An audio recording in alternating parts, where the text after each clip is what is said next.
All right, before we get into the meat and potatoes of this video, I want to preference by saying I'm not one of those types of purists out there where you're just going to be skewered about like how much money you spend on your hobbies, because everybody has their things that we like to spend money on. That's something that we just all have as individuals, whether it's video games, movies. You could be a movie connoisseur and spend hundreds or thousands going to premieres or flying out to see certain people at certain events. Maybe you're somebody that loves to go to shows for music or whatever. At the end of the day, just keep it cordial in the comment section. We're all here to enjoy Magic the Gathering. We're all here to enjoy what we love as a hobby. Some of y'all might take it a little too serious, because I know how people are online. Like, oh, how's he even liking that card? It doesn't even hold any value. Why are people always trying to collect for this shit? Or, oh my gosh, this deck sucks. Like, his deck looks his ass.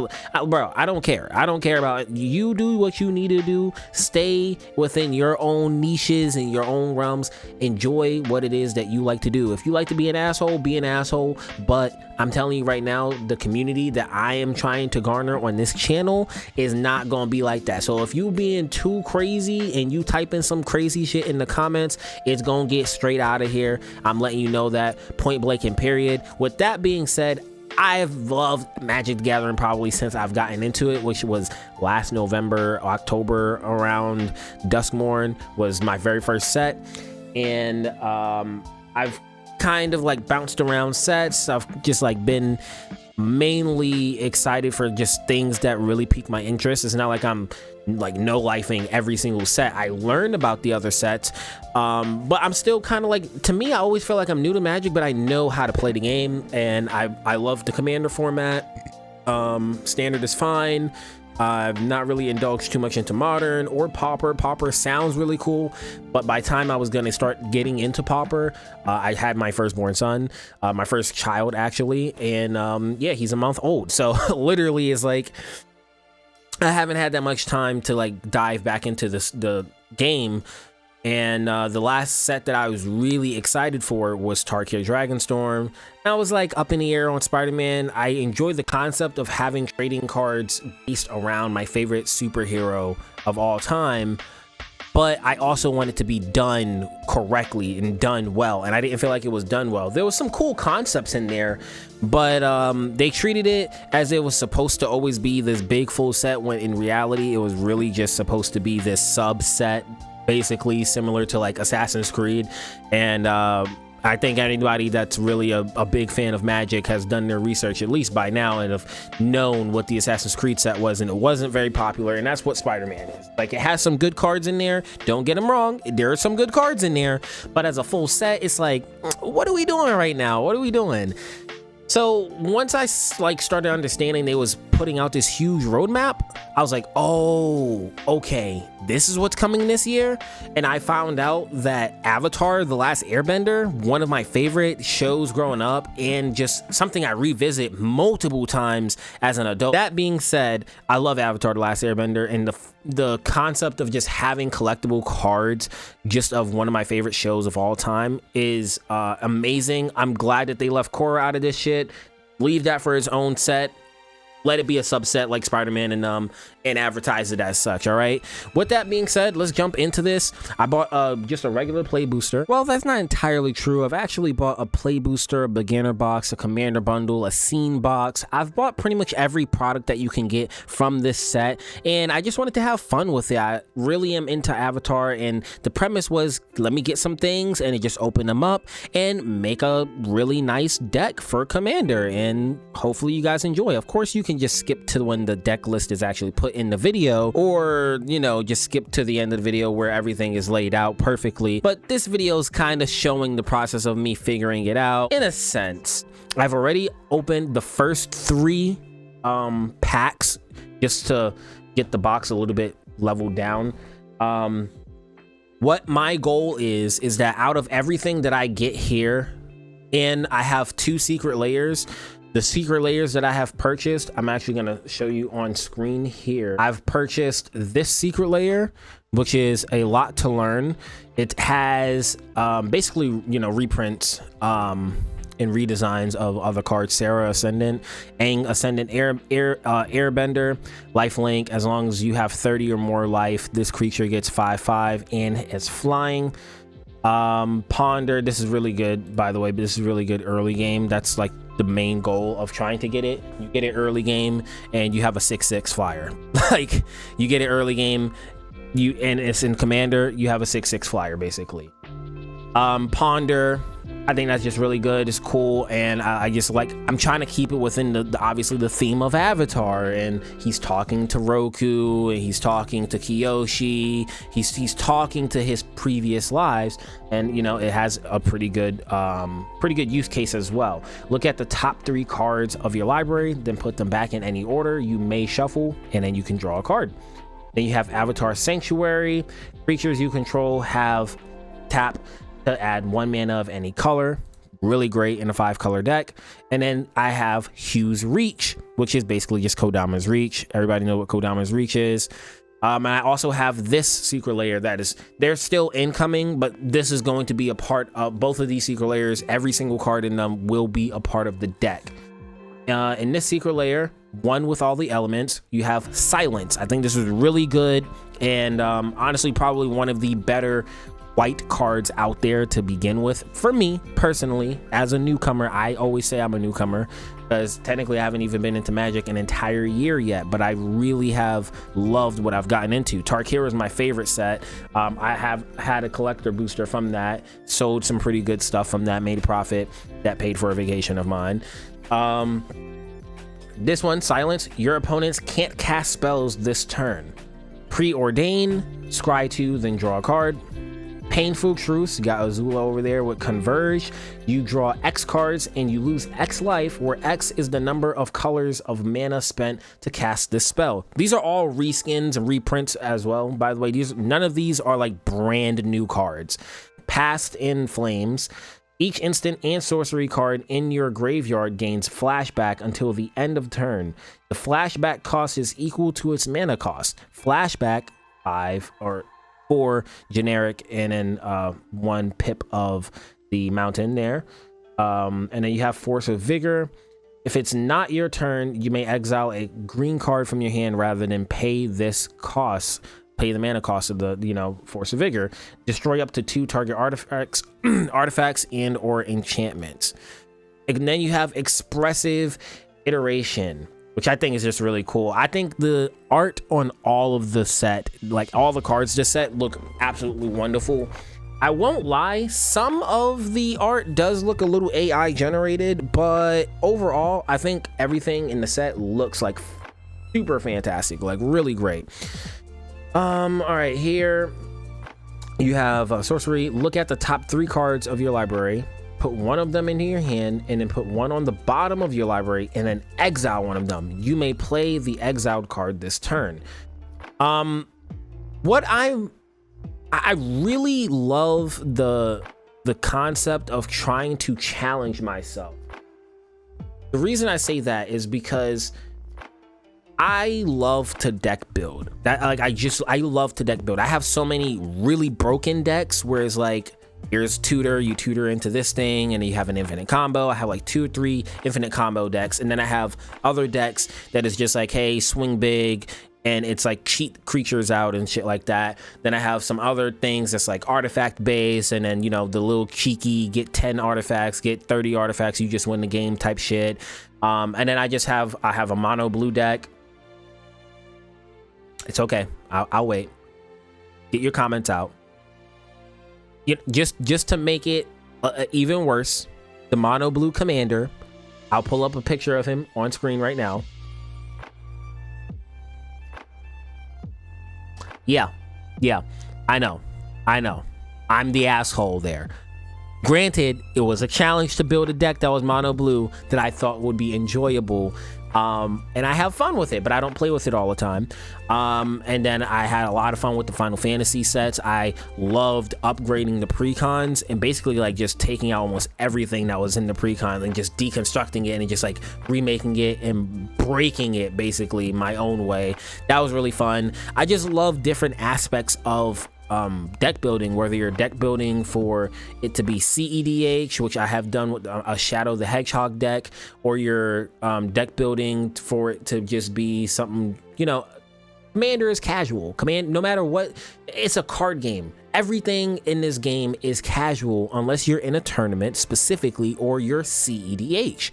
Like, that's how I perceive it. So I always think, how can I have fun? My dream decks that I wanted to build when I first got into Magic was a dragon deck, because I was like, oh shit, fantasy world, that sounds cool. Let me build a dragon deck, fantasy based deck or something. Tarkir Dragonstorm came out. Coincidentally, I was able to do that with that. And then I really wanted to build a vampire deck, and I was able to do that. With this deck, I kind of wanted to have a lot of airbending basis around it. Gonna be completely honest, that idea got thrown entirely out the window. I ended up basing the deck mainly off of like allies, but you'll see that kind of develop in the video. Again, feel free to just skip to see the entire deck list at the end of the video. Feel free. It's not gonna hurt my feelings. Just let me know what your thoughts are down in the comments if you are skipping. Supposed to be a deck that is Precon, if not slightly above Precon level, where you can just have fun and it can get a little crazy and out of control based on what you do with the deck, right? Like, if you let it build up, yeah, it'll probably get crazy. I don't know everything that's in the set, but I know I'll have a lot of fun at least opening these packs up and seeing what's in here. I know I'm 15 minutes into the video already. You could have skipped around. That's cool. That's fine. I don't care. Whatever. Go ahead and skip. I know I'm a certified yapper. And then this might not make any sense to you at all, but I just wanted to explain a little bit of where that comes from. I'm going to be recording this on my phone and kind of just like voicing over, talking here and there.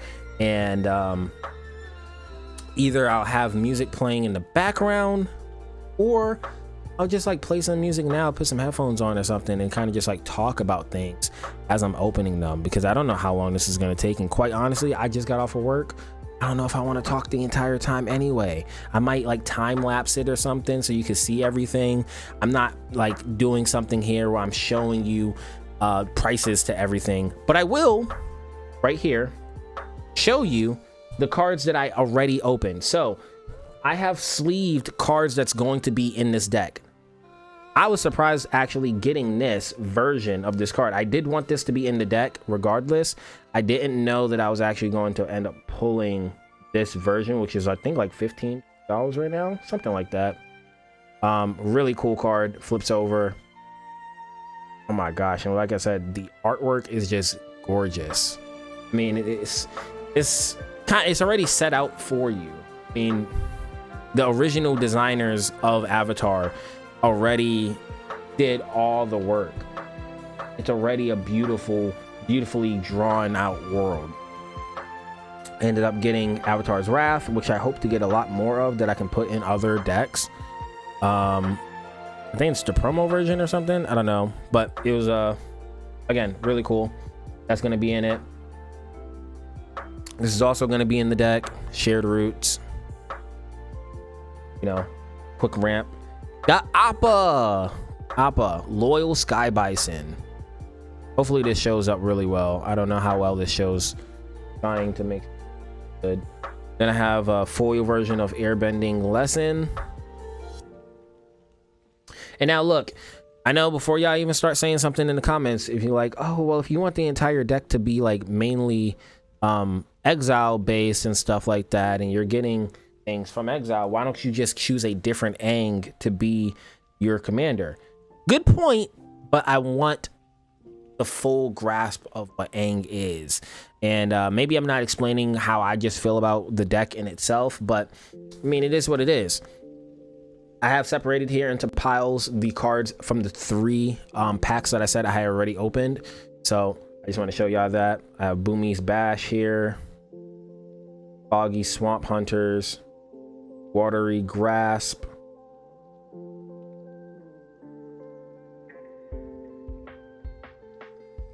sorry if my hands are in the way, my fault.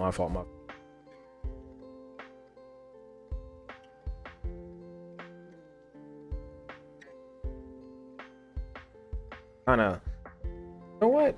I'll like show it like this, then I'll just put it down.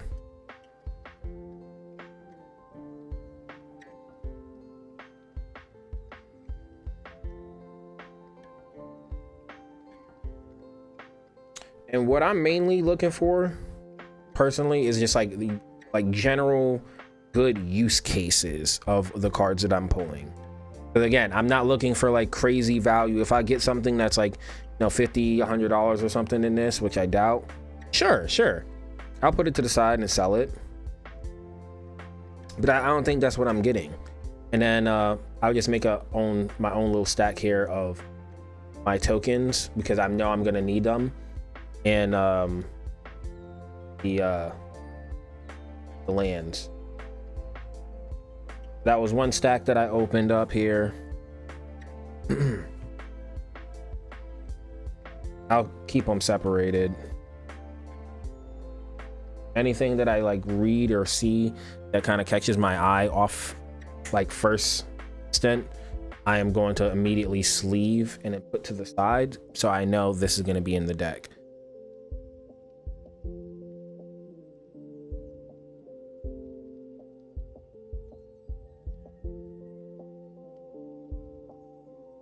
I am very, very contemplative on putting Boomy Bash in there. Let me go ahead and zoom in just a little bit.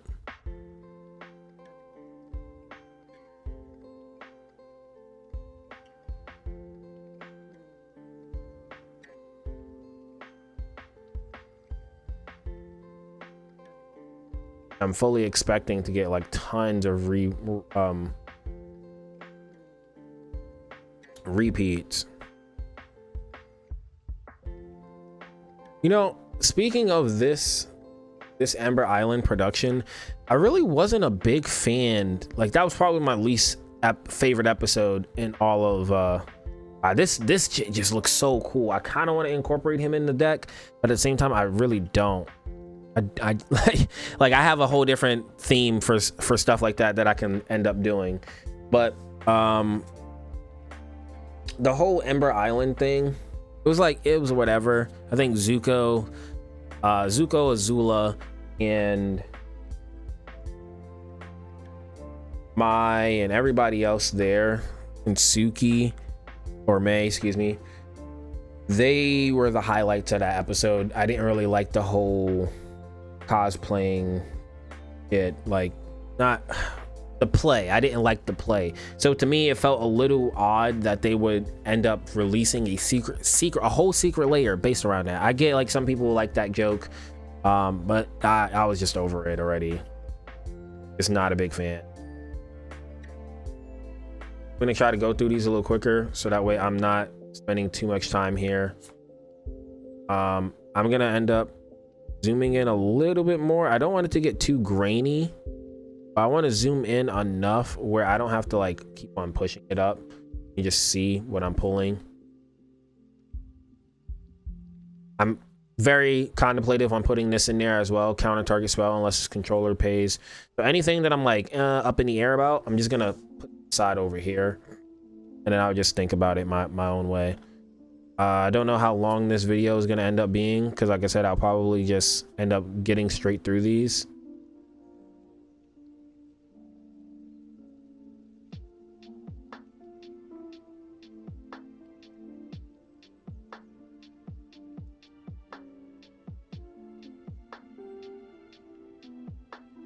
I will say, I do kind of think that this cycle of renewal goes really well with the Daily Agents, because the Daily Agents says that when this creature enters Earthbend 1, then Earthbend 1. Like, so you Earthbend 2 basically. So when it enters, you Earthbend, then you Earthbend again. And whenever the creature attacks, each opponent loses X life and you gain X life, where X is the number of creatures you control with 1/1s on them.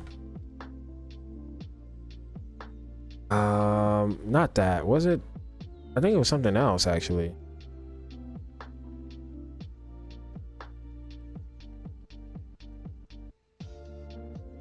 think this lesson goes: sacrifice a land, search your library for up to 2 basic land cards, put them onto the battlefield tapped, and then shuffle. Right? That goes really well with earthbending. There's a card over here.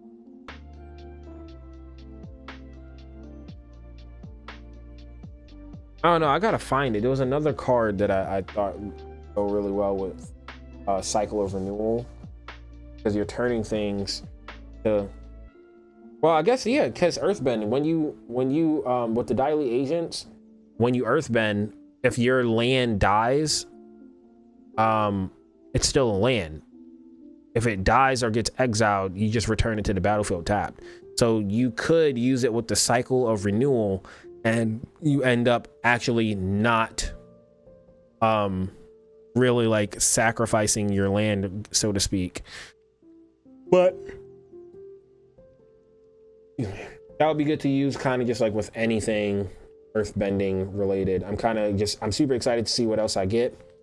I think just for me and my personal enjoyment, how I'm gonna do this, I really just want to have a good time with this. Easier than it needs to be.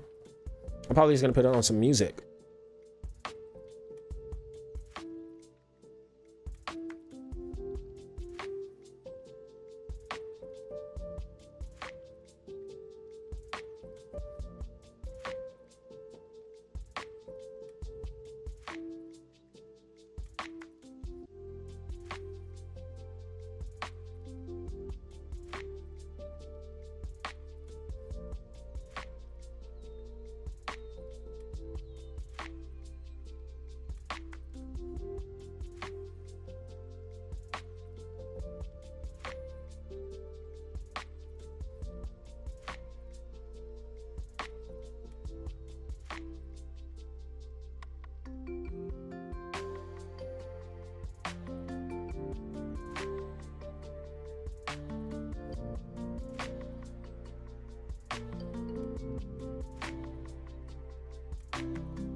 We ended up, like I said in the start of the video, getting the scene box.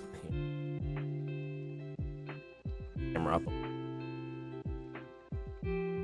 And this is the Black Sun Invasion box. Comes with the 6 arts packs, the 6 art scenes. You can see right here.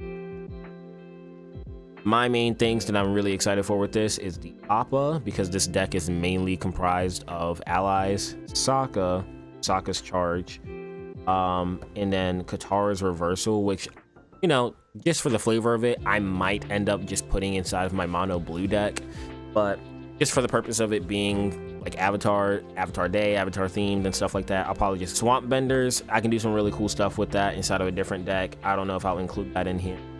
And then the other ones, yeah, it's pretty cool if I could incorporate the rest of everything inside of the deck. I gotta say again, Wizards of the Coast has literally outdone themselves with all of the design factors of this set. I mean, the box designs themselves look fantastic. I mean, when you have a show that does incredible with their art direction in itself, it's kind of made a little bit easier, you know? They kind of had the alley-oop to them. So I just gotta say, I love the box design and the presentation of the entire scene box, how it's laid out before you, as you'll see here shortly, and the other stuff that Wizards have done for the Avatar set as well. Thing that we get in here is the actual scene.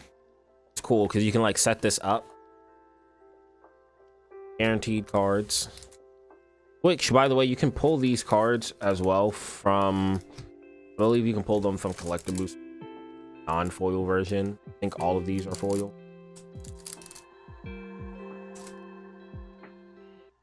Don't know what these are. Like more of the card. Oh, it's just the art cards. Oh, that's pretty cool. You get the arts to make the scene.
one with the elements. I still am waiting for another secret layer to show up.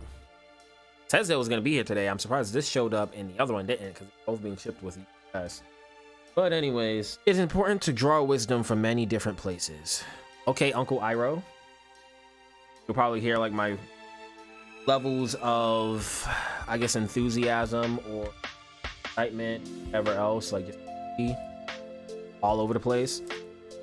Silence, bro. This is gonna be such a good clutch card in this deck, especially since the deck isn't super one-sided.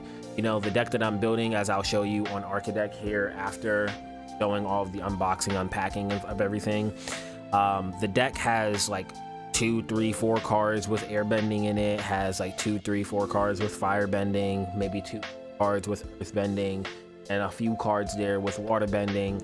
A lot of it is ally themed, probably every ally deck. I'm just really not trying to make it too freaking like impossibly crazy to deal with, but it can get strong if you let it build up and get strong. Stuff from the scene deck, stuff from the secret layers, stuff from what I'm just pulling here. I swear, the art from this set is just, it just doesn't do it justice on camera. Try to get as much of it as I can.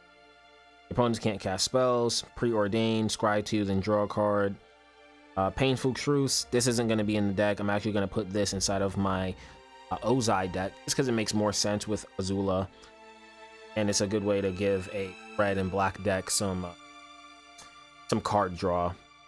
Cast in Flames, bro, it just looks so good in person. Like, it just doesn't do it justice on the camera. It really doesn't. I'm gonna zoom out here some to see if that helps, like, quality wise, but oh my gosh, it just doesn't do it justice. It just looks so freaking good in person. So if you're able to get your hands on one of these, definitely. I know, again, everybody kind of complains about money and value and just buy singles. I get it. I definitely understand. I'm all for just buying singles. In fact, a lot of my decks are just built off of singles. Wow, what? Oh shoot, I forgot that secret layers give you a special card, like a guest feature card. I forgot they do that. This command tower looks freaking fantastic. Whoa, I was not expecting to get this command tower. Got to put this in the deck now. I was not expecting to get this, but command towers, I guess, is maybe the more common thing you get inside of your secret to begin with. I got to look up what is a possibility for you to even obtain in the secret layer, because even when I got the Sonic secret layer, I was trying to get like one of the crystals, like the emerald crystal or whatever, and I ended up getting the command tower, which looks really freaking cool anyway. But yeah, all of these ones are going to be inside of the deck. You'll see that again on the deck list. Let me sleeve these up real quick. I will open up a singular collector booster that my wife picked up. A singular one. I remember my first pre-release event, which was for Tarkir Dragonstorm here, and I didn't realize that I was supposed to like bring, nor did I realize I was supposed to purchase sleeves for like as soon as I open up my stuff. And I was doing everything and everybody was looking at me like, he's gonna play with them like that? I was like, yeah, why not? I mean, pre-release stuff. Yeah, bro, all the ridges to every single card that I used that day. White borders, white everything. There's something that's just special about aesthetics. Like, all these cards look so nice, and it's really good when it's like something you're personally passionate about. Like, I could do that whole depressive thing where it's like, nothing good ever happens for me. It's just so not true. It's just, you're literally fighting the odds. Like,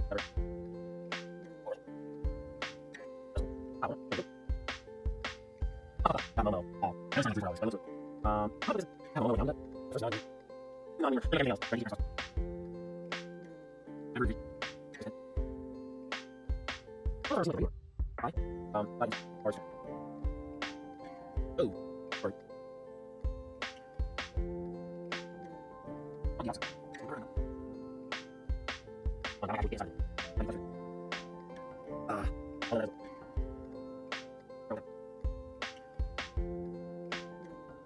That shit does look really freaking goodness. Yeah, some of these cards, they just, all of the cards, I think all the cards look great. So next cut you'll see is whenever I get the next pack of cards in. Got my other secret layer in. I know I'm wearing other stuff again. This video is all over the place. So a lot to learn. Foil edition. This card alone is like $35, $40 or something, right? 32, 35, 40. Sarah's Ascendant. I've not been able to find an original copy of Sarah's Ascendant at all. As soon as I found out about this card, I was like, dang, it'd be cool if I had more copies, even if it was like the regular. Can't find it at all. Hopefully y'all like the deck that I built. Sarah's Ascendant, Ascendant Airbender.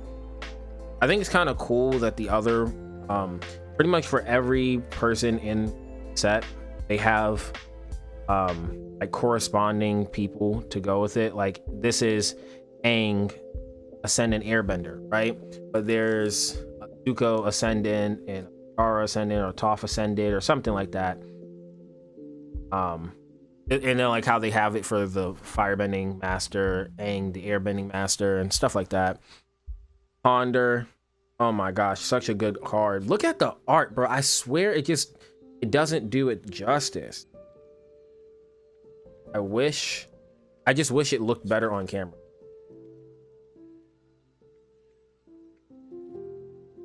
I can't express enough how fantastic these cards look.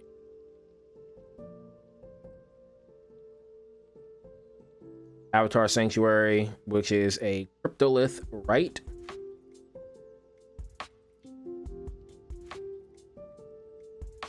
And then Hugh's Reach, which is Kodama's Reach. You can see that already in through under there. It's a really good reprint.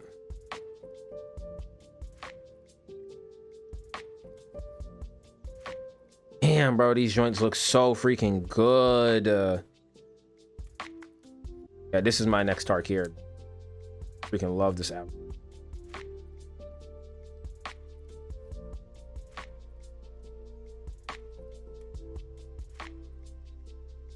Wonder why is it that like some of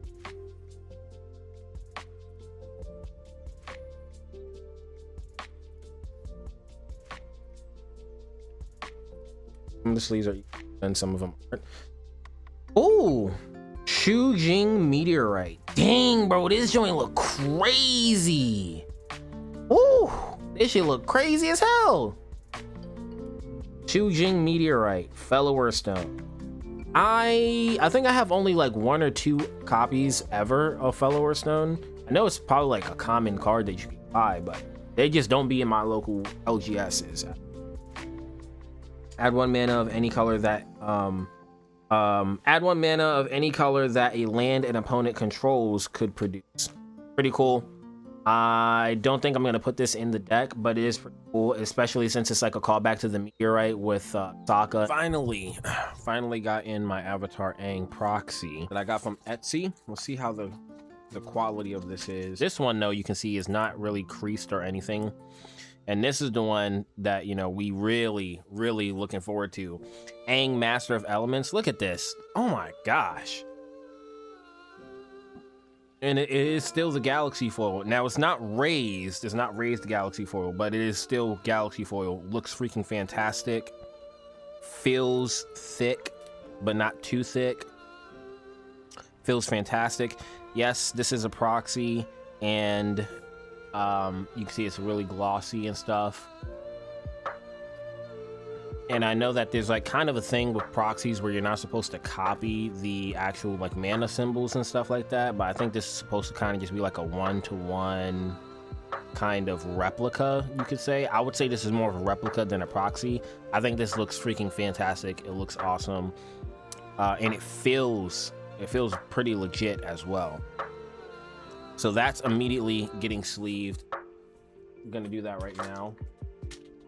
And that is the commander of this deck. The reason I wanted to get the proxy is because, for one, the original actual card is over like $3,000 to $9,000. Okay, now hear me out. This alone was $4, and then I paid for some shipping, so it cost me $8 and like 73. I got the receipt right here. I got the receipt right here from Vantage Your Weather right there. Vantage Your Wear. I mean, I say Vantage Your Weather. Vantage Your Wear on Etsy. Go ahead, bro. Go ahead. Freaking fire. Gloss finish, foil proxy, avatar ink, star galaxy. You see, $4. Shipping, yeah, $8.75. It ships out of Pennsylvania. And I think if you play with like the majority of any kind of Magic the Gathering group, they don't really care too much if you're using proxies or not. You can tell them it's a proxy if you want to. I mean, it's a really beautiful card, man. And I've been waiting for this card like for weeks. Like, not from him.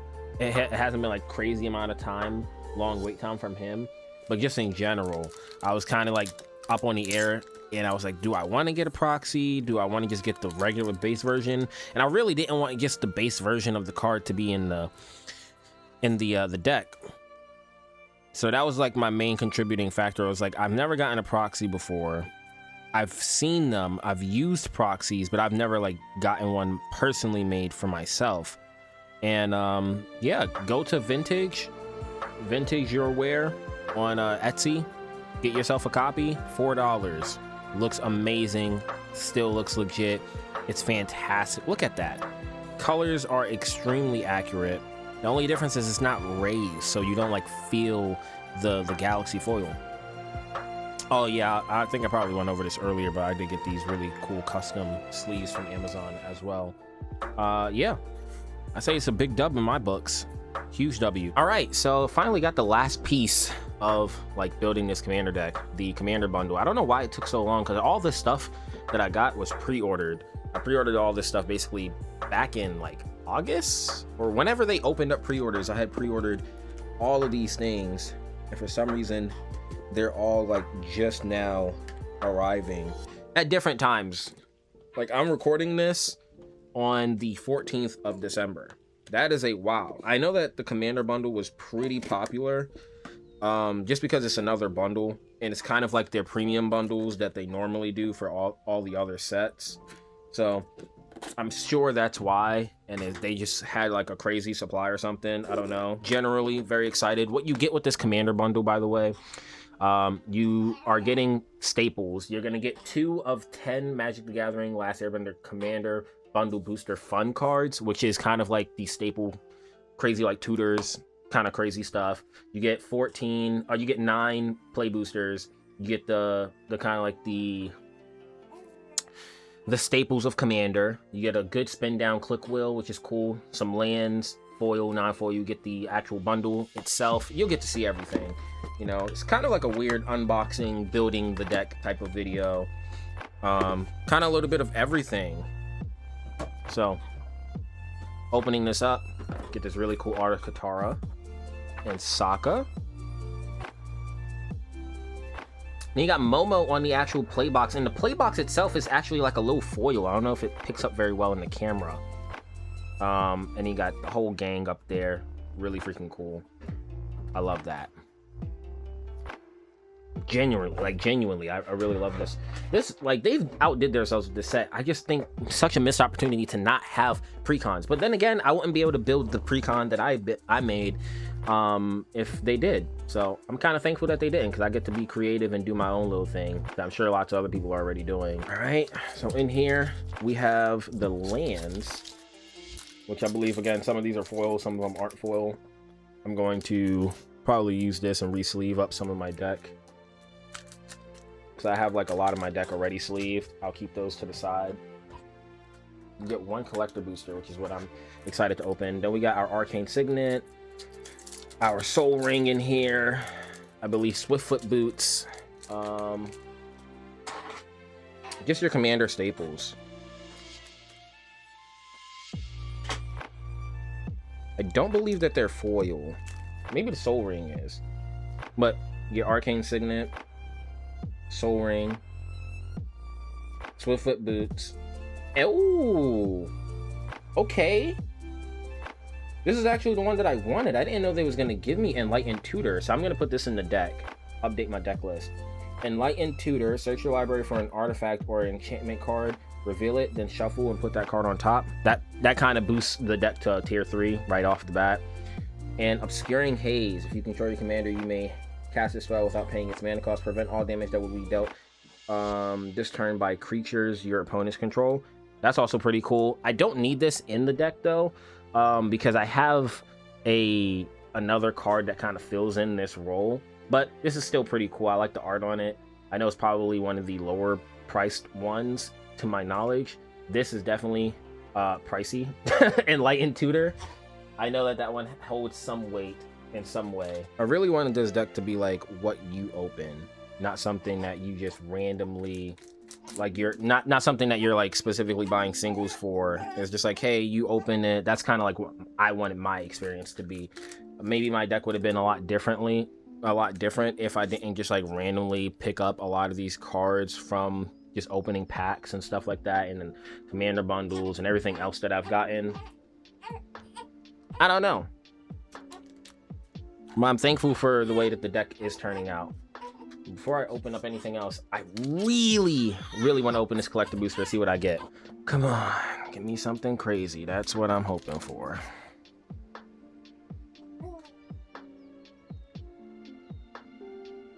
Spent a lot of money on this set.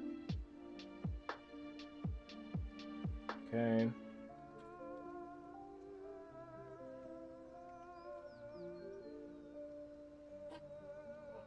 Oh, Kyoshi Village. Like these are in foil.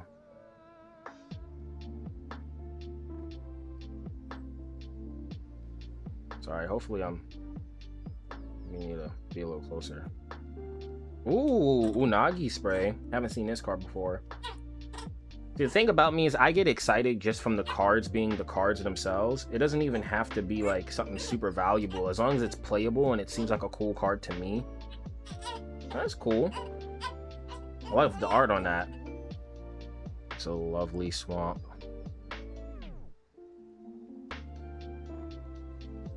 Not bad. I don't know the value of any of these cards right now. Ooh, I have been seeing this card around. I have been actually wanting this. Oh, okay. I have a deck that I could use that in. Oh, it's not the foil, but I know this shit is a big hit. Washington's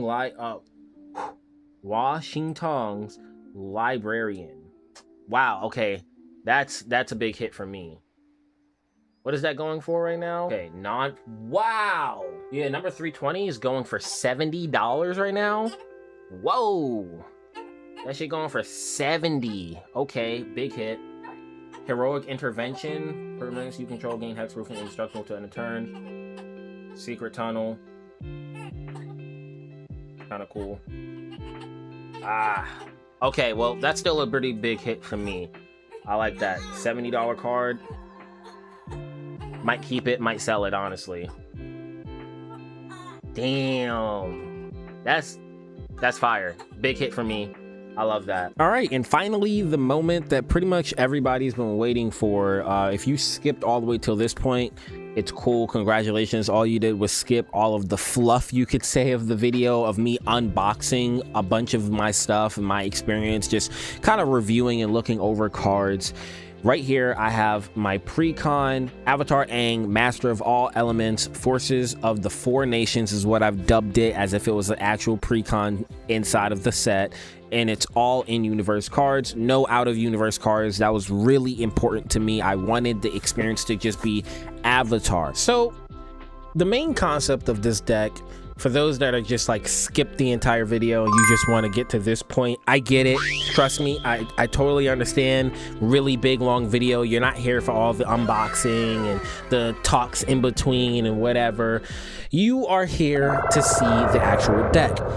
My main process, like thought process behind building this deck was, okay, I kind of want it to be lightheartedly fun. It's not trying too hard to do anything, you know, kind of like how these tier 4 and 5 and sometimes really high tier 3 decks can get, where you're tutoring into everything and everything is just like extremely overpowered. I kind of wanted you to have to work for it, and I wanted everything to just be in universe. Outside of that, it was kind of just like, what can I put into the deck to make it flavorful and playful and still kind of give you that Precon you know, flair, make it that you have sort of a backup commander, sort of like this game plan that you're working towards. That's not too crazy, but if you let it get out of hand, it could definitely do some damage, and every now and then it might be able to take on a higher tier deck. Just depends on, you know, card draw and whatever else. So with Avatar Aang,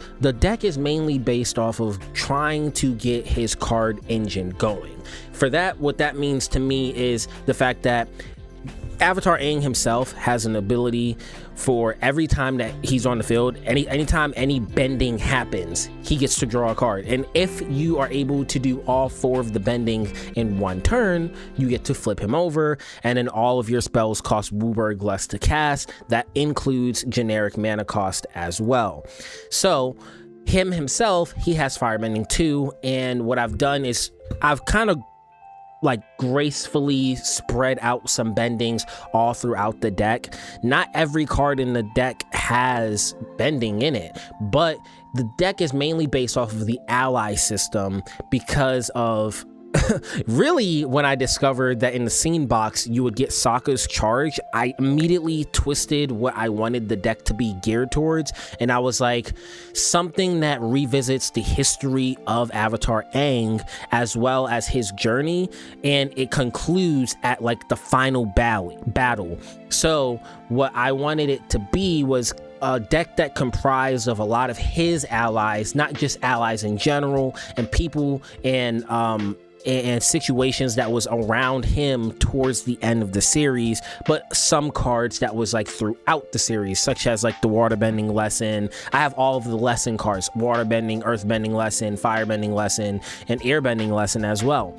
And again, I just wanted the deck to kind of have this cohesive feeling of everything does something. Like all of the allies pretty much have some form of a triggered or ETB ability of some sort that helps build up this board state of other allies, because the game plan is to build up your board state to be really big with a bunch of allies, whether that's ally tokens or lower cost allies in general, and have them all do something for you, whether it's airbending or other ally triggers like 1/1 counters and just other things in general. So now that you kind of know what the deck is kind of based off of and where the direction is, let's go throughout the stuff. I was really surprised when I pulled this out. Also, in case again you skipped the entire video and you just wanted to get to the deck list part, all of these I actually pulled. You could see them within the video, except one card, or technically 2. Avatar Aang I have here as a proxy, and there's a Katara in here that my wife picked up for me, that she bought as a single. Fantastic, which is Katara the Fearless. Excuse me. Outside of that, all of these I just pulled directly inside of this video, and if you slow down some of the parts of me opening my packs, you'll also get to see me organize and start to get a feel of the cards, because I sit there for a while, which is why I sped it up, and I'm actually going through all of the stuff, because somebody like me, I don't really care too much about, like, yes, I do enjoy the aspect of opening up packs for the value and seeing what you can probably get and sell back, but I like the actual value that it gives me. Like, if a card looks cool and it plays and is highly playable for me and the style of games that I play, it's a cool card to me. Apparently I'm just weird in the Magic community like that. But anyways, first creature in the deck, Aang, Swift Savior. You're gonna see a few Aangs in here. This one has Flash. I'll click on them. Flash, flying. When Aang enters, you airbend up to one other target creature or spell, and he has a waterbend 8 ability, which allows you to transform him into Aang and La, Ocean's Fury, reach, trample, and then whenever Aang and La attacks, put a 1/1 counter on each tapped creature you control. This deck can definitely get out of hand if you let it. I will 100% say that. I feel like this is kind of on the higher end of a Precon, and it just you know, it's really about what's inside of the deck. It's really optimized for it being lower quality, and the only thing that I would say that makes it not really too crazy and busted is the fact that I'm not having a bunch of infinite combos, but there's lots of synergy and there's lots and lots of interaction, which I wanted that inside of this deck, because I felt like if somebody was to go out and purchase this deck, would they be able to, one, have a fun time playing it, two, be able to learn what Avatar brings to Magic the Gathering, and three, would they understand what a good game plan is and be able to try to semi-stick to that every time that they play with the deck. You know, that was kind of the goal, was how do I feel when I play with a Precon, and how can I also provide that feeling to somebody else if they were to go and purchase this deck, or if they were to get the singles and kind of follow a similar game plan.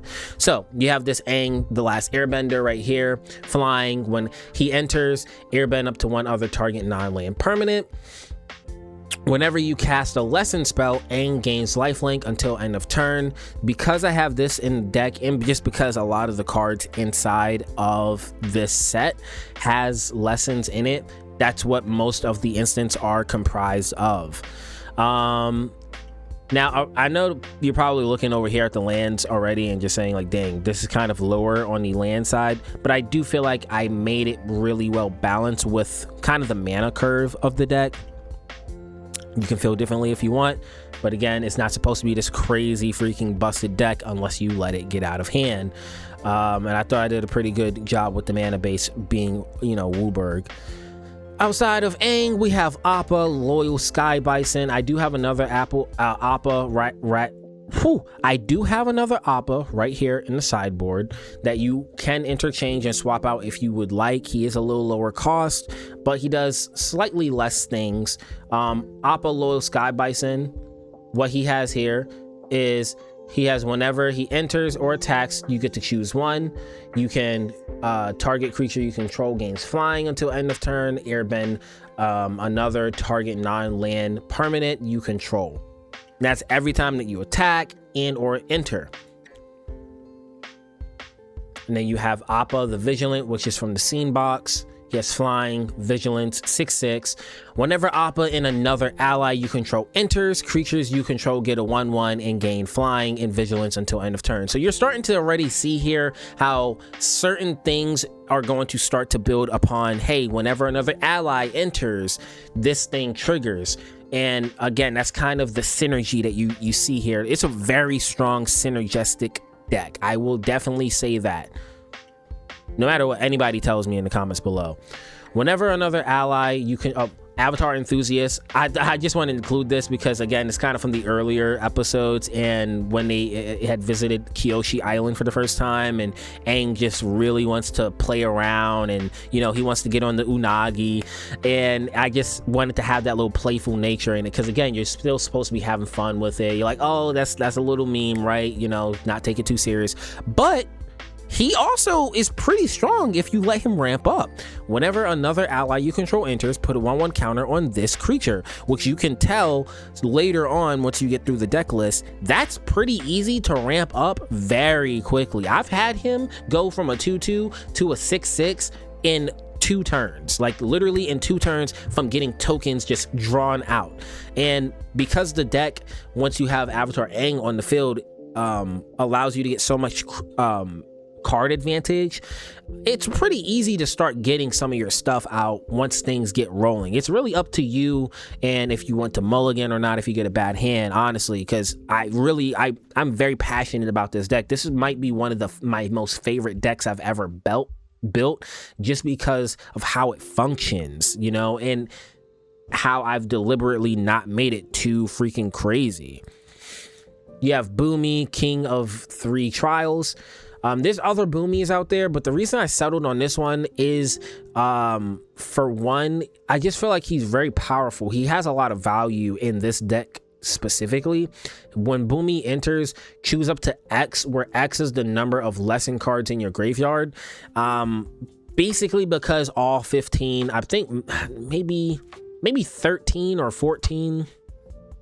It might be anywhere from like 12 to 13 of the instants that I have inside of this deck are lessons, and maybe the other couple or a few aren't. So if you are already dishing out, this is kind of something you might want to do a little bit later in the game or mid game. If you're already dishing out a bunch of your interaction spells with the instance and you're trying to ramp up that way, as we'll go through that and you'll see how that also helps you ramp up with 1/1 counters and allies and interaction and stuff, then this is fantastic for that, because X is the number of lesson cards in your graveyard. So you get to put 3 1/1 counters on Boomy, and as you already seen from me telling you that my wife bought me a single, which is that Katara, you have, you know, Katara, if she's on the field, she interacts with Boomy very well because allies' abilities trigger twice. So then you end up getting 6 1/1 counters on Boomy, and he goes from being a 4/4 to a 10/10. You never know. Like, it just depends on what you have set up on the field. Like that's kind of the flavor that I would say this deck brings. There's lots of things that could happen, but nothing is like entirely too salty, you know. Target player scries 3, and then you have Earthbend 3. After Boomy, we have the Cat Owl. I just put this in for flavor. I'm gonna be completely honest. You know, he's not he's not an ally. He has flying, so that's still some sort of interaction in itself. You know, there's a lot of people that have a problem with building decks with too much flying, or not enough flying, or not enough reach, or interaction with those types of things. I try to always make sure that my decks have some level-headedness when it comes to flying and stuff. Plus, again, I just really like the Cat Owl, and it's just a little fun card to me, as it showcases more of the goofiness in Avatar, and how there's never really a single just genetically there's never just like a single genetic creature. It's always something infused. It's a cat bird, it's a cat owl, it's a you know, it's a panda bear, not panda bear, well, that's stupid. It's like a platypus bear or some shit like that. It's not something that's just a bear. Like Bosco being just a bear in the Earth Kingdom was like, whoa, what? This place really is weird. So I just thought that's, you know, it's cool. It just adds that little extra flavor in there. Flying, whenever this creature attacks, untap target artifact or creature. That helps with waterbending. You know, with waterbending, you can tap artifacts or creatures, and go figure, the colors for this is both blue and white. Then we have Firelord Zuko, representative of end of the series Zuko. He has Firebending X, where X is Firelord Zuko's power. When he first comes out, it's a 2. And whenever you cast a spell from exile, and whenever a permanent you control enters from exile, put a 1/1 counter on each creature you control. That's pretty easy to kind of ramp up if you start doing a lot of the shenanigans with airbending.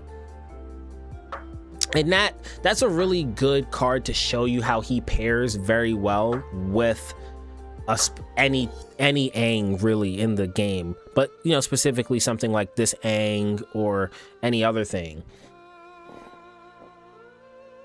And again, pay attention to the mana value, like the pips and the mana cost of these creatures, because I really wanted to have the deck, like, there are tons of cards that I pulled, but I really wanted the deck to have this feeling of empowerment. First off, being like this army that you gather to like beat the Fire Nation, right? Whatever. And I just wanted to give that sense, that layer of empowerment once Avatar Aang actually gets in gear, gets in motion. Like, once he transforms into Aang, Master of Elements, you should have zero problems just starting to really like eviscerate your opponents. You should start getting lots of your creatures out on the field, getting whatever card draws you want. Maybe you want to flip it back over, do your bendings again, because he makes all your shit free.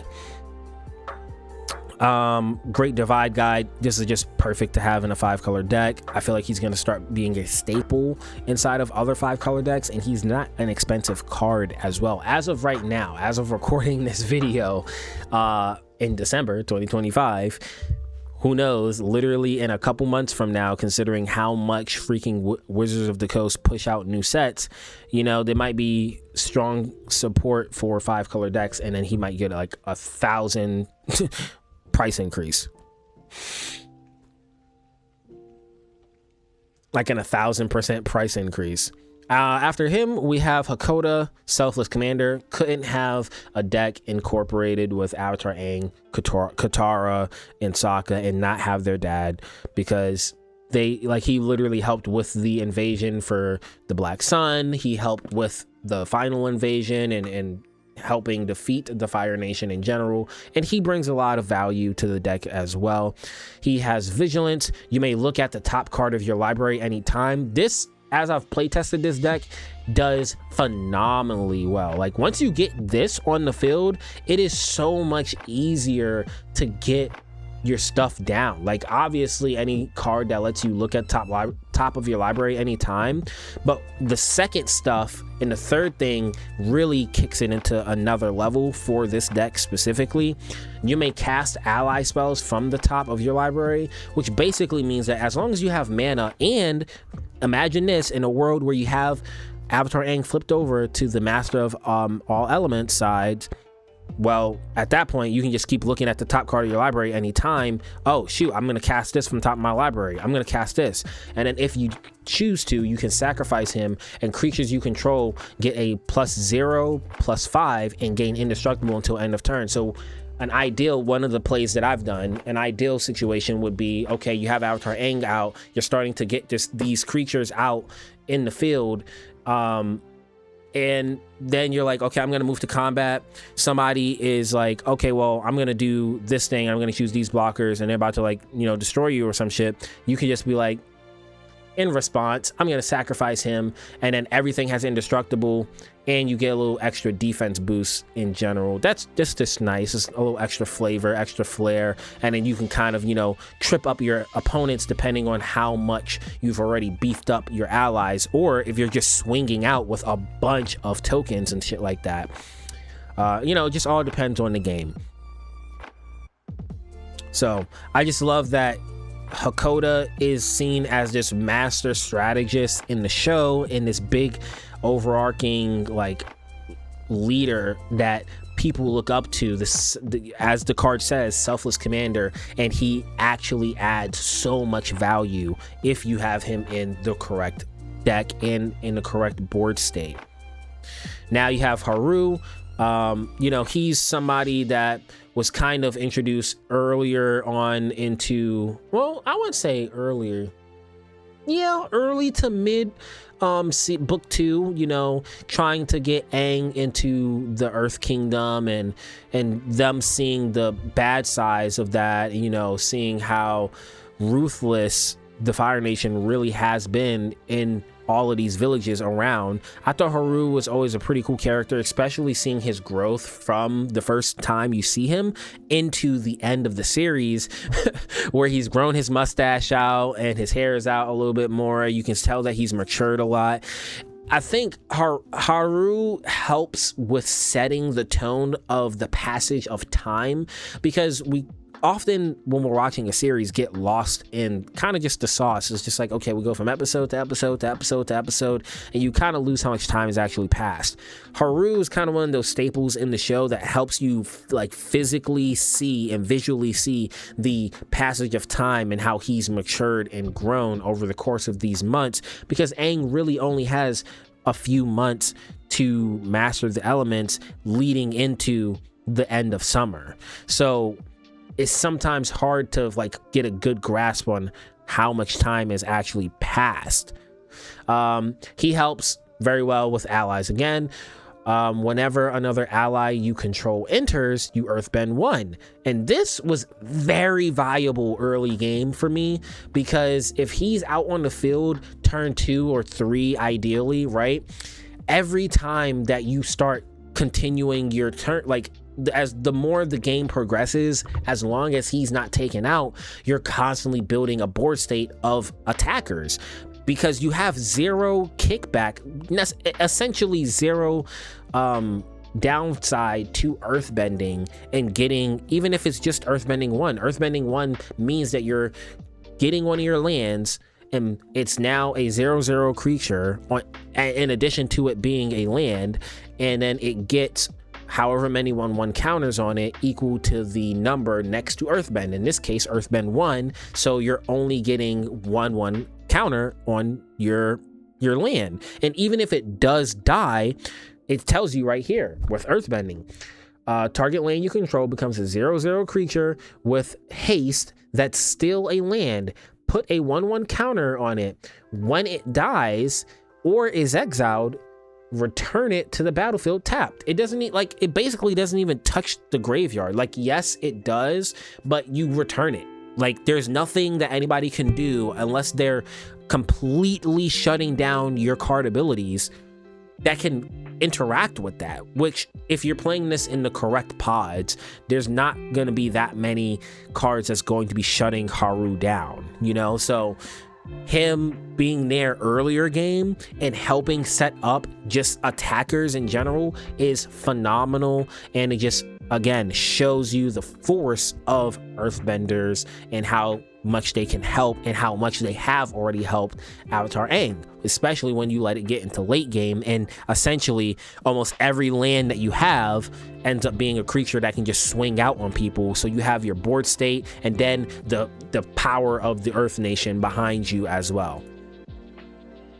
Hopefully I'm doing a good job of describing and explaining the reasoning behind these cards. I don't really do videos like this, but I want to do more videos like this, and something like this makes me more passionate because, or something like this is easier because I'm more passionate about where it comes, the lore. Even as I'm a newer player in Magic, you know, I'm only playing for basically a year.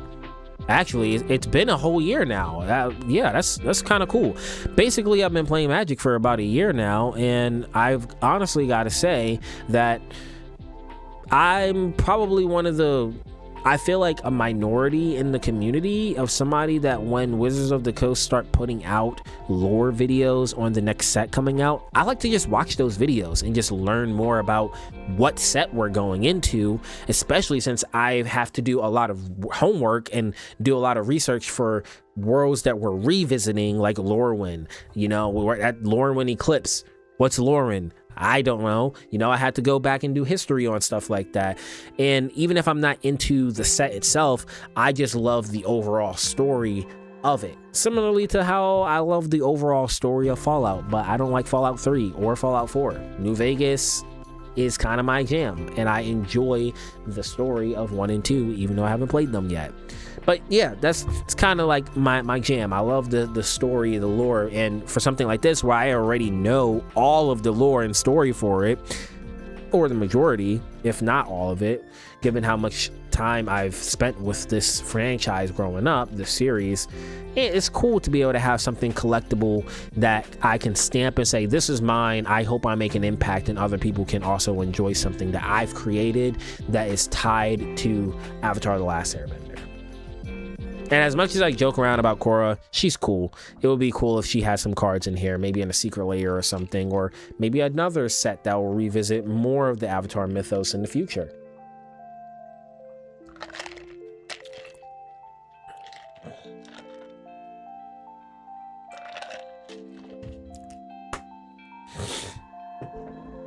Now, this one is probably one of the first cards that are showcasing the kind of busted nature of adding in 1/1 white ally creature tokens.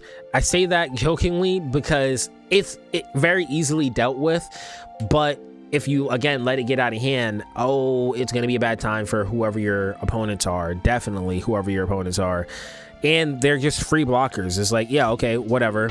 Also, an ally creature token entering triggers all of those other things. It literally triggers all of the other when an ally enters the battlefield triggers, because it's still entering the battlefield, even if it's not a permanent in its own way. It's a token creature. It's still there. It is a permanent. Well, sort of. I don't know. What? Yeah, are tokens permanents? I guess. But yeah, it's still an ally entering. But when this creature enters, create a 1/1 white ally creature token. Has flash also, which is very good for just getting a defender in there, maybe getting 2 defenders in there, and it's very low cost. And I just thought it fit with the theme of what I was going for anyway, literally called Invasion Reinforcements. After that, we got Zhong the Deserter. I don't know if there's another version of him in the set, but I kind of just wanted to add him in here because he's a part of the White Lotus, and I have some White Lotus members in here already. I have King Boomy, I have Zhong, and then we'll see Uncle Iroh in here at some point, but it's not the White Lotus version of Uncle Iroh. Regardless, I've added those characters in here due to the flavor of them also helping out. I also have Master Piandao in here as well, and you'll see I have Master Paku. But yeah, again, I really thought I did a great job with the flavor of the deck. It incorporates everybody, and you can just have so much fun. You'll be like, oh, I remember this and this scene and stuff like that. Anyways, he's a good card for your firebending if you don't have Aang on the field. It gives you a little extra mana, and he has an exhaust ability, which exhaust can only be used once a game, I believe, or yeah, basically, I mean, if you exhaust something, if it dies or if it gets exiled and re-enters the battlefield, like if I airbend this and bring it back to the battlefield, I can use exhaust again. It's re-entering the battlefield. Anyways, has an exhaust cost of 3, and you put a 1/1 counter on Zhong. When you cast a lesson spell this turn, you can copy it, and you may choose another target for the copy.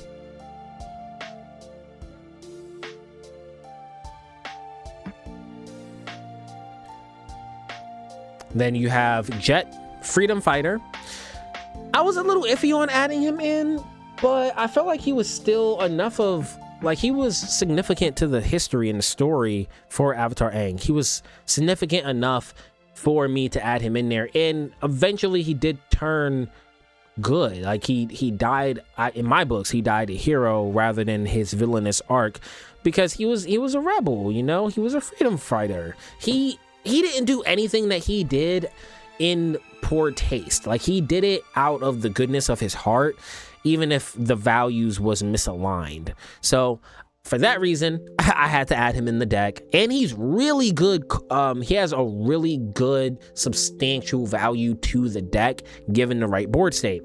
When Jet enters, he deals damage equal to the number of creatures you control to target creature and opponent controls. Not fighting, it just does the damage. When Jet dies, put a 1/1 counter on each of up to 2 target creatures.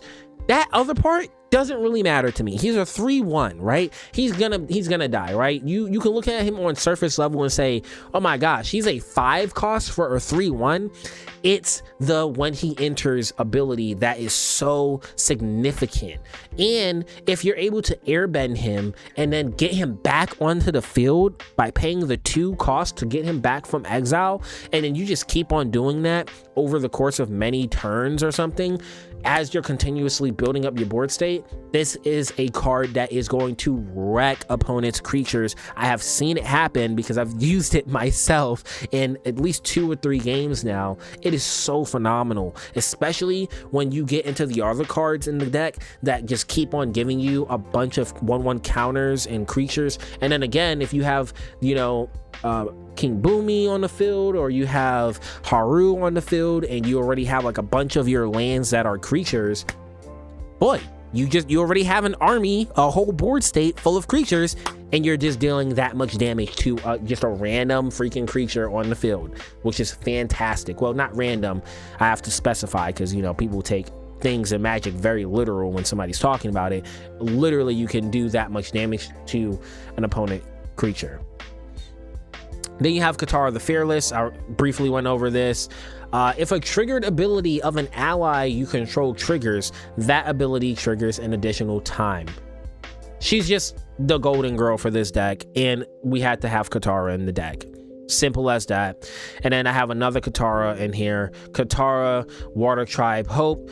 She's in here for the waterbending cost because I could waterbend for 1 just to add to like the flavor of Aang. You know, it's a lower cost thing if I want it to be. If I don't want it to be, then I could of course raise it. It's whatever I really want.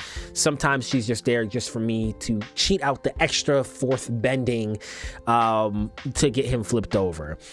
She has Vigilance. She's a 3/3, kind of a higher cost card, you know, 3, 4, 5. When Katara enters, you'll create a 1/1 white allied creature token, which of course will trigger an ally entering on top of her entering as well. So you're getting 2 triggers from her herself. And then if the other Katara is on the field, then you're actually getting 3 triggers. And her waterbend ability is X. X can't be 0, but creatures you control get a base power and toughness of XX until end of turn. And again, the rest of this just basically says X can't be 0. Then you have Master Paku. Master Paku, we all know who he is. We all love him. You know, he has his little charm to him. He helped Katara and inadvertently also helped Avatar Aang with learning waterbending and mastering that. He has Prowess, which I feel like a lot of people don't really interact with Prowess nowadays, but I think is really cool. Prowess, whenever you cast a non-creature spell this turn, creatures get a 1/1 until end of turn, or this creature gets a 1/1 until end of turn. So he comes in as a 1/3. He's very cheap ally, and whenever Master Paku becomes tapped, target player mills X cards, where X is the number of lesson cards in your graveyard. He's another card that is very useful in mid to late game if you've already started to cast a lot of your instance and interaction spells. And then boom, anytime he attacks or whatever, you're good. Plus he gets value off of you casting those spells already. It's not even something that has to be like late game.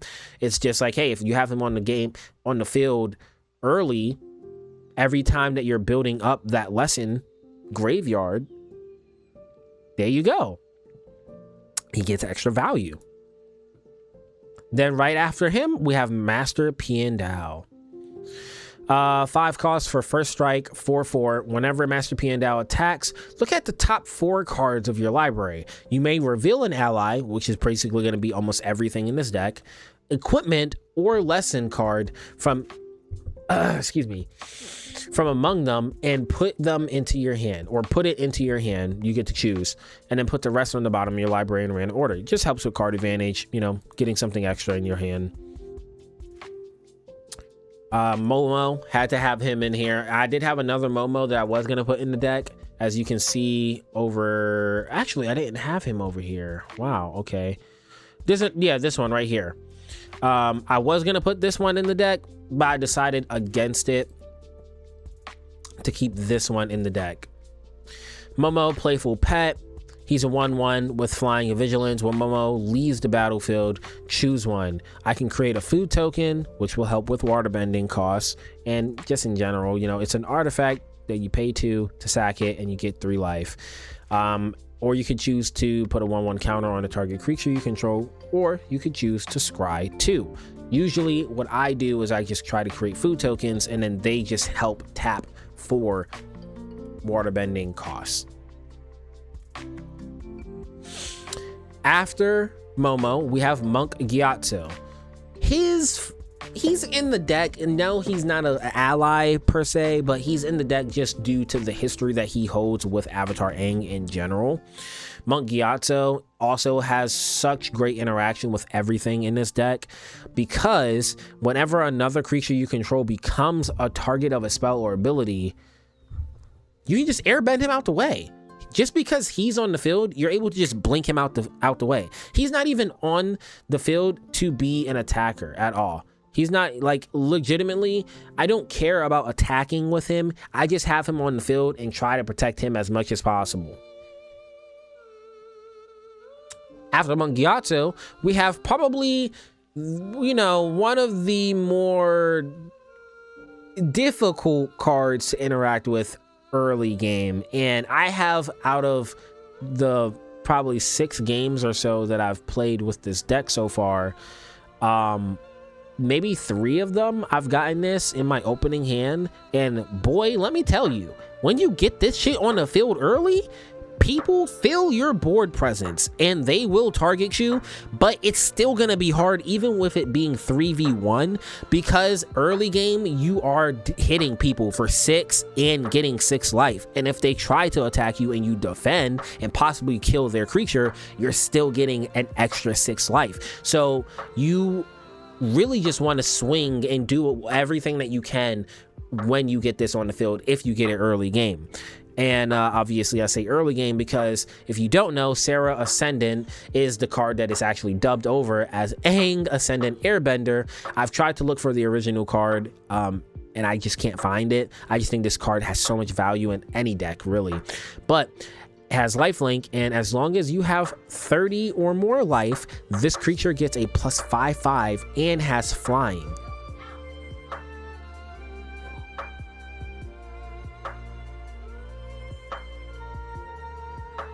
Then after that, we have Sokka Lateral Strategist, which is Vigilance. He's a 2/4.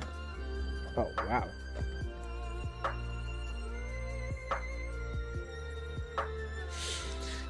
Right here, we have Sokka Lateral Strategist. Had to get Sokka in here, even if he's coming in towards the tail end of the creatures, you know. Then he comes back in with being a human warrior ally. He has Vigilance, 2/4.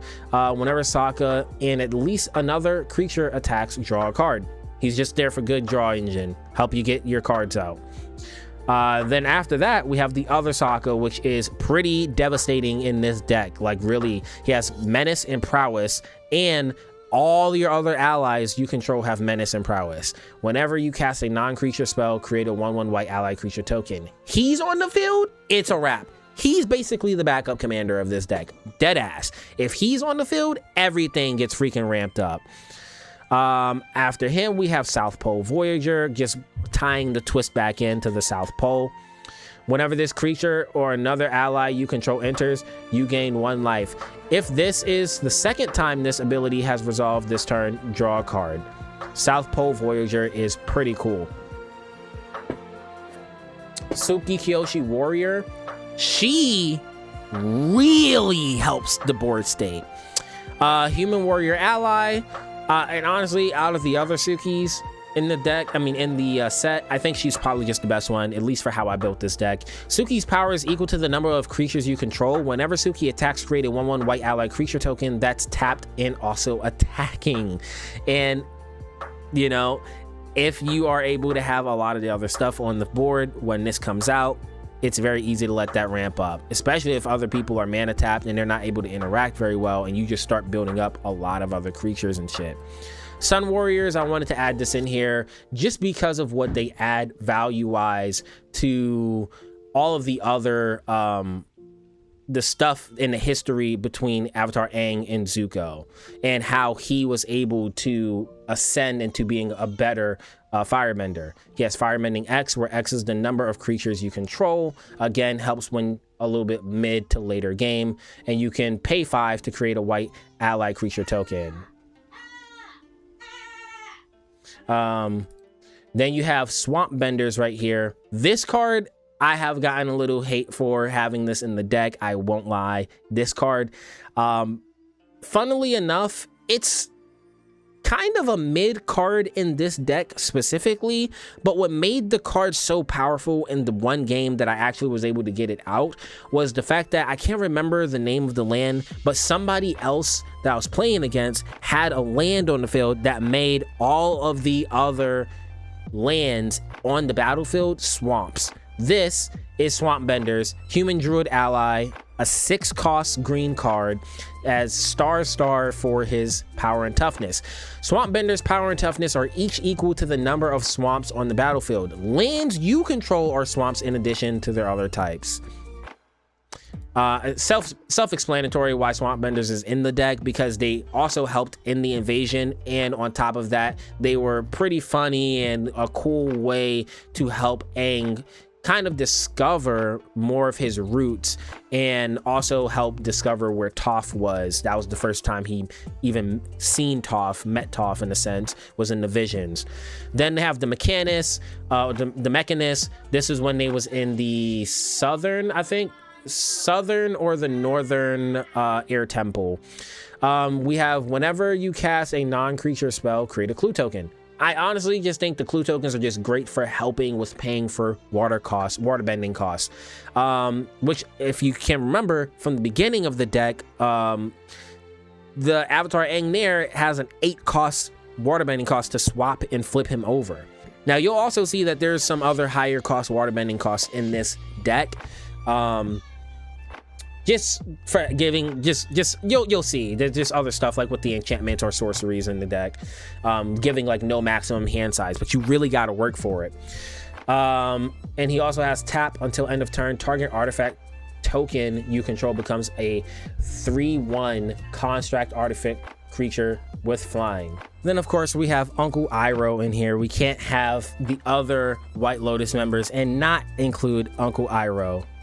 Uncle Iroh, like I said, he wasn't going to be the White Lotus version that is actually in the set for this avatar with magic, but I did include this one because I thought it was a little flavorful and he helps with this deck specifically. He has Firebending 1, he's human, noble ally, and he has lesson spells you cast cost 1 less to cast. Pretty cool, which is pretty much all of the instants in the deck. Is almost, like I said, almost all of them are lesson spells because that's what's mainly been brought back as a new / returning mechanic inside of Magic. Then we have, to round out just speaking about the White Lotus, is the White Lotus Reinforcements, a 3 cost vigilance. Other allies you control get a 1/1. That's fantastic. And if you have Katara on the field, they're actually getting 2/2 because this is well, actually, that's not. I don't know if that will trigger twice. I don't know. I mean, I gotta reread Katara's thing, but yeah, you know, just there's so much stuff in this deck that still, again, is just helping pretty much with everything. Other allies get a 1/1. That's fantastic. Now we're gonna go into the 6 enchantments here. Avatar Sanctuary.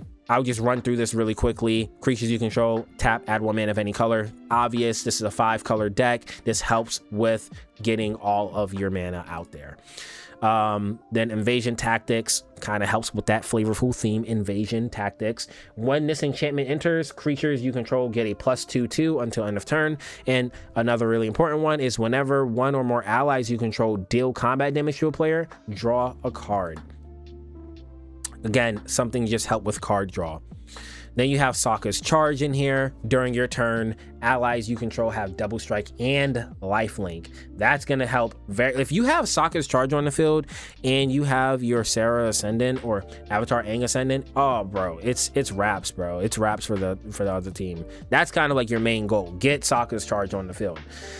Team Avatar. Whenever a creature you control attacks alone, it gets a +XX until end of turn, where X is the number of creatures you control. Depending on when you actually decide to attack alone, if it's late game and you have all these creatures built up and stuff, bro, it gets serious. It has a 3-cost mana ability here. You can discard this card from your hand, and it deals damage equal to the number of creatures you control to a target creature. Then we have Caves with 2 Lovers.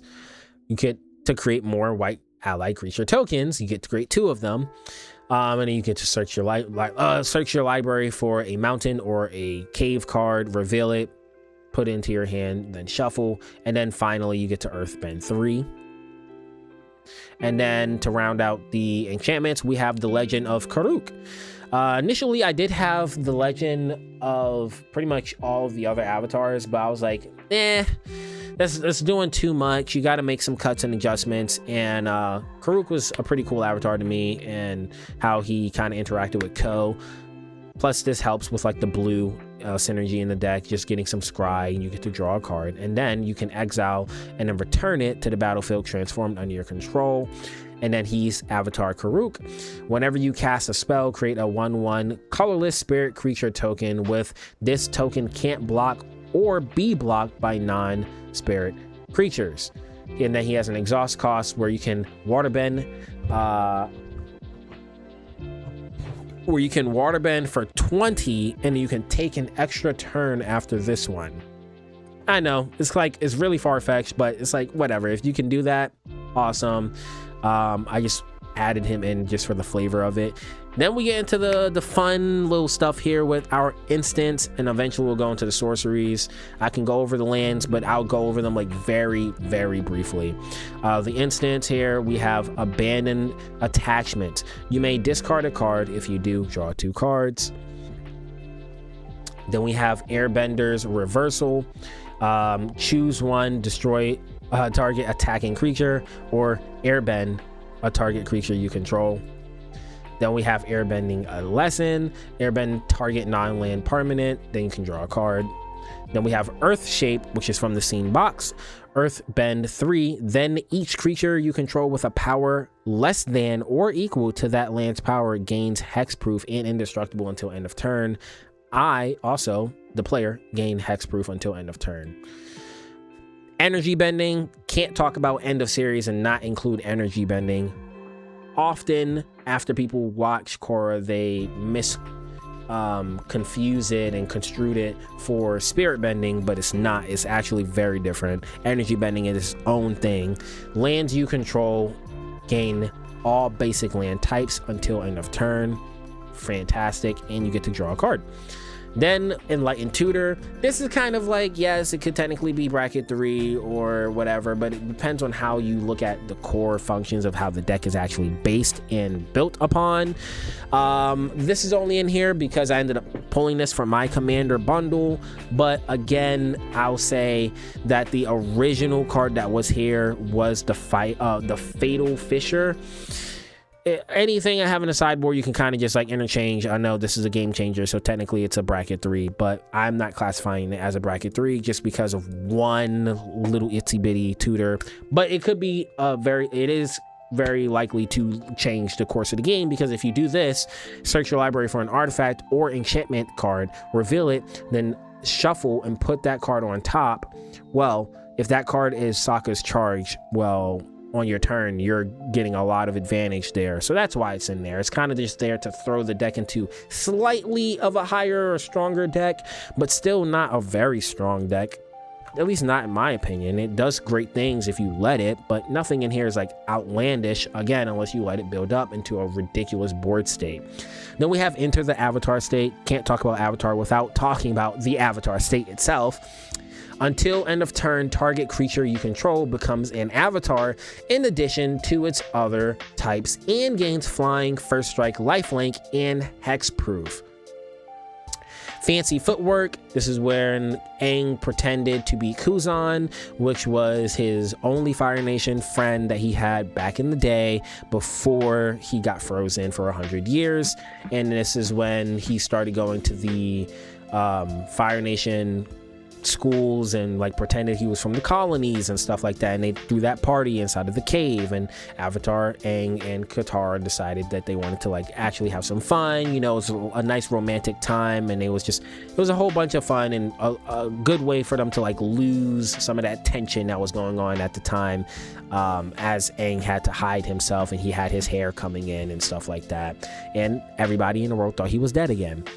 Untap 1 or 2 target creatures. They each get a +2/2 until end of turn. And then we got Firebending Lesson, which is, it has a kicker cost of 4. And if you do the kicker cost, well, Firebending Lesson deals 3 damage. Is it 2 or 3?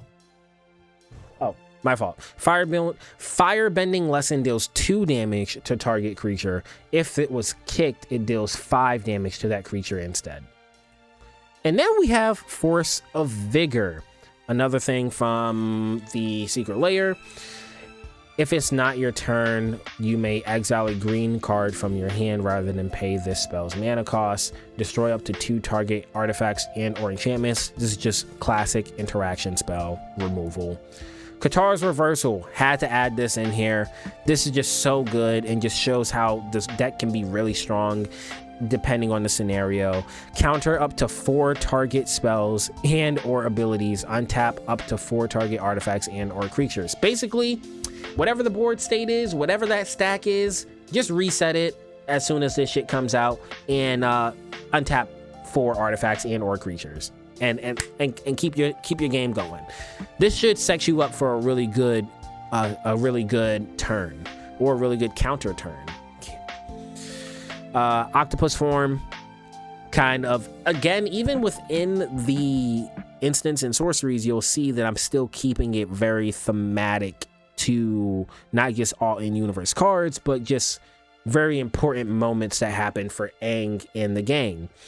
Target creature you control gets a 1/1 and gains hexproof until end of turn. Untap it. I personally thought that the octopus form should have been maybe a higher cost card and gave them an 8/8, and you had to like really work for it, but I get why they kept it lower cost. I kind of feel like that because it's such a staple that Katara uses so often from the moment that she actually starts to learn and master it. Rocky Rebuke. Target creature you control deals damage equal to its power to target creature and opponent controls. Then we have Silence, one of my favorite cards in the deck. Your opponents can't cast spells this turn. Fantastic. Yip. Target creature you control gets a +2/2 until end of turn. If that creature is an ally, it also gains flying until end of turn, which is basically everything. Okay, now we have the lands. I'll go over the lands very quickly here. Abandoned Air Temple. Pretty self-explanatory as to why that's in the deck, just for the flavor of it. The land enters tapped unless you control a basic land as a plains, and then if you pay the mana cost there, you can put a 1/1 counter on each creature you control. Agna Quale or Quale. This just helps with like bringing the other avatar kind of full circle. And another really important moment of Aang's journey, and when I say other avatar, I mean the Swift Savior version, this one over here. I put a lot of thought into building this deck. Enters tapped unless you control basic land. As an island, you can draw a card. It's a blue card, helps you draw. And then Airship Engine Room, pretty important to the journey when they went into the airship engine room, and they was, figuring a whole bunch of stuff out while they was there. Then immediately after that, Bossing Say, another really monumental portion, a large portion of the series was spent in and around Bossing Say, or had things going on to Bossing Say. Then we had this really cool command tower, which shows some flavor and some love to Washi Tong's library and his little gatherers. Fabled Passage, which shows kind of a scene from the Cave of Two Lovers episode. Sack this land, search your library for a basic land card, fetch land. Then we got, your forests, your islands and stuff. Then we got meditation pools, another important moment for Avatar Aang, trying to learn about his chakras and letting go of earthly possessions so he can get to this moment that you see here in this card. After meditation pools, we got the mountain, then we got the North Pole Gate. Again, self-explanatory. Another moment, it's literally from book 1. Then we got Omashu, King Boomy. This lets you sack this land, and then you draw a card. This also lets you sack this land and draw a card. And then we got Serpent's Pass, which lets you sack the land and draw a card. And then we have Sun-Blessed Peak, which was, with the Sun Warriors, sack the land, draw a card. There's a lot of sack the land and draw a card moments in here. And then we got the sorceries here, 13 sorceries, and then we get some more of like the extra power that this deck can get into here with some of these sorceries. Aang's Journey, search your library for a basic land card is just, good ramp. If it was kicked, because it has a kicker cost here, instead search your library for a basic land card and a shrine card, reveal those and put it into your hand, then shuffle. I gain 2 life. Avatar's Wrath, which this is basically your board wipe for the deck. Avatar's Wrath, choose up to 1 target creature then airbend all other creatures. Until your next turn, your opponents can't cast spells from anywhere other than their hands. And then you exile Avatar's Wrath. Boomerang basics, return target non-land permanent to its owner's hand. If you controlled that permanent, draw a card. Earthbending lesson, Earthbend 4. This is also really good for like that Momo card or another card that has an ETB that helps you get airbending from entering the battlefield or something. And it's, you know, it's just one cost. Earthbending lesson, Earthbend 4. Expressive iteration. Oh my gosh, this card is so beautiful in person. How it has the duality with Katara and Zuko, and just the foiling on my version of the card. I don't know how everybody else's secret layers came in, but the foiling on it is just perfect, man. So perfect. It gives it like a golden glow to it. But anyway, this card been super useful. I've pretty much gotten this card almost every time I've played the deck so far. You look at the top 3 cards of your library, put one of them into your hand, put one of them on the bottom of your library, and exile one of them. You may play the exiled card this turn. Kodama's Reach, renamed Hugh's Reach, another mana ramp. Then we have Past in Flames. So each instant and sorcery card in your graveyard gain flashback until end of turn. The flashback cost is equal to its mana cost. This has actually helped me out in a couple situations where I've been able to recast.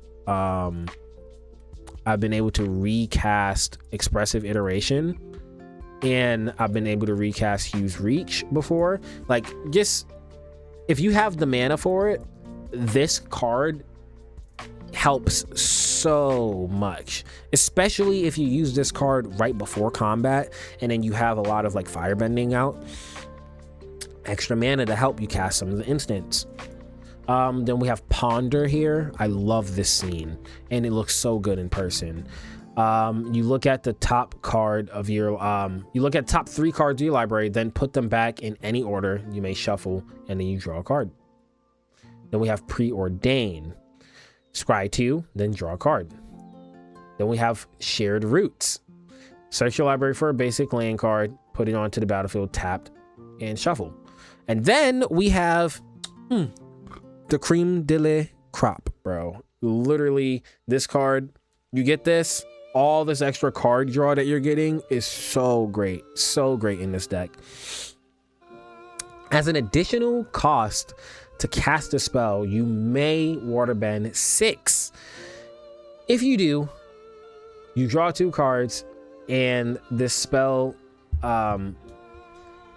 if this spell's additional cost was paid, the waterbend cost, then you shuffle your graveyard into your library, and then you draw 7 cards, and you have no maximum hand size for the rest of the game. That's tough, bro. That's super tough. Now, I've gotten a few copies of Spirit Water Revival, so I'm gonna put that in a couple other decks too. You have United Front here. Create X/1/1 white ally creature tokens, then put a 1/1 counter on each creature you control. This is fantastic once you have at least like 4 or 5 extra mana to spare, which is like late game stuff. Having 7 mana, bruh, telling you. And even not even that, because if you have Great Divide down, then your creatures can help tap for mana too, and you can just pay a really high X mana cost and just get a really big board state. Then you have Waterbending Lesson, which is the last card in this deck. Waterbending Lesson, draw 3 cards, then discard a card unless you waterbend 2. So you let me know what your thoughts are down in the comments below of this deck. I felt like I added so much flavor in this deck for somebody to come in here and just get a sense of familiarity and learn like, oh, there's lots of interaction that can go on. It might be a little hard to grasp, I guess, for a newcomer, but I feel like a newcomer would also appreciate how everything is like allies, and then they can learn all the different interactions and stay with this deck for a really long time, and then have their own ways of upgrading it and taking things out. And I thought I did a really good job incorporating scenes that were like fan favorite moments and just moments that seemed really important to Aang's journey throughout the entire show. I felt like I did a really tasteful job of adding in good nuggets of places all throughout the show. And I'm really happy with the deck. It plays really well. It's super fun. You guys let me know what your thoughts are down in the comments below. Once again, if you want to get yourself a really awesome looking proxied Avatar Aang that looks just like this, you can go back in the video and see how that looks in case that you skipped all this part. Go to Etsy and go to the vintage store and just go have a fun time, man. I hope you guys enjoy this deck. I hope you guys had a fun time in this video with me. Thank you if you've watched the entire thing, and let me know if you want me to do more deck building videos like this where I can just go on Archideck and explain why I have everything in its area and how the total theme of the deck is supposed to play and why. Obviously every one isn't going to be super long like this video is, considering that I did like multiple unboxings within this video to make it so long. I'll catch you guys in the next one. Stay safe out there. And oh, I almost forgot the artifacts. I have Arcane Signet here, which this is all the toys that Avatar Aang was like looking at when he was choosing them when he was a baby, which is stuff from past lives. We have a vehicle here. When this vehicle enters, return up to one other target non-land permanent to its owner's hands. Classic blue move. And then you can exhaust this where you water bend, and this vehicle becomes an artifact creature, and you put 3/1/1 counters on it. Then we have the Planetarium of Washington, and it has a 1-cost mana ability where you can scry 2 if you tap it. And whenever you scry or surveil, look at the top card of your library and you may cast that card without paying its mana cost. Do this only on your turn, only once each turn, which if you're able to get this out, super useful. Super useful. Obviously anything that helps you play cards for free is super freaking useful. Then you have Soul Ring. Again, I just think they did such a great job with all the art cards in this, all the art in this set. And then to finish it out, we have Swiftfoot Boots. Equipped creature has hexproof and haste. I'll catch you guys in the next one. Stay safe out there. God bless. Peace.